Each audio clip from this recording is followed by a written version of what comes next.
And this is a concept of dua also. Again, going back to this concept, that people think that I'm becoming religious, I'm praying, I'm making dua, my dua has to be accepted. Scholars say that dua can have many different effects. Many a times a person raises his hand and he makes dua for something, Allah subhanahu wa ta'ala gives him the opposite. Why? Because that is better for him. He doesn't know, he doesn't have the ilm al-ghayb.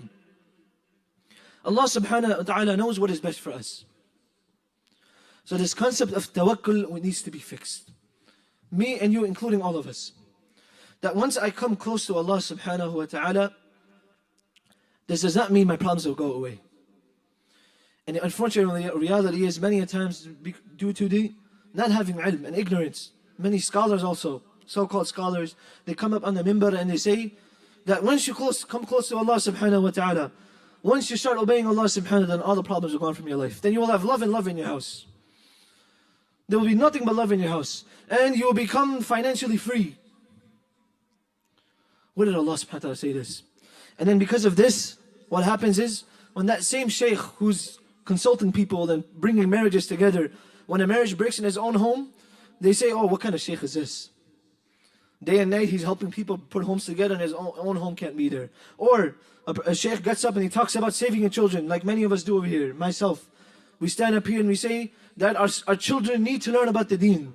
And the women have to wear hijab. And then come to find out that same sheikh's child, he's on the wrong track. And then every single person starts to think, no, this is some bakwas, as the guy's always saying. He's talking about, helping the children and bringing them on the deen, and his own child is not there. Allah subhanahu wa ta'ala never guarantee that. قُوْ أَنفُسَكُمْ وَأَهْلِيكُمْ نَارًا. Allah subhanahu wa ta'ala says, save yourself and your family. Try.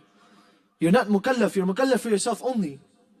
If we were mukallaf for other people, or if me merely standing up and saying, or me bringing salah into my life would be a guarantee for problems and my children to be on Islam, then there's no other greater person in this example than Nuh alayhi salam, a prophet of Allah.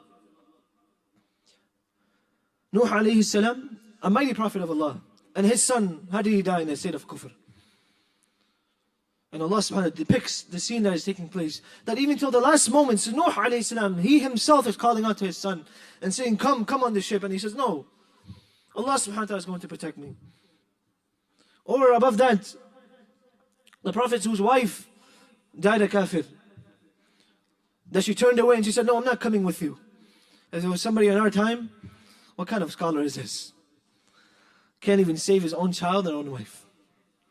So this concept, again, my brothers and sisters, tawakkul in Allah subhanahu wa ta'ala, and Allah subhanahu wa ta'ala, once I do tawakkul in Allah, then whatever situation I'm in, Allah subhanahu wa ta'ala gives sukoon to my heart. This does not mean that difficulties won't come. This does not mean family problems won't come. This does not mean financial difficulties won't come.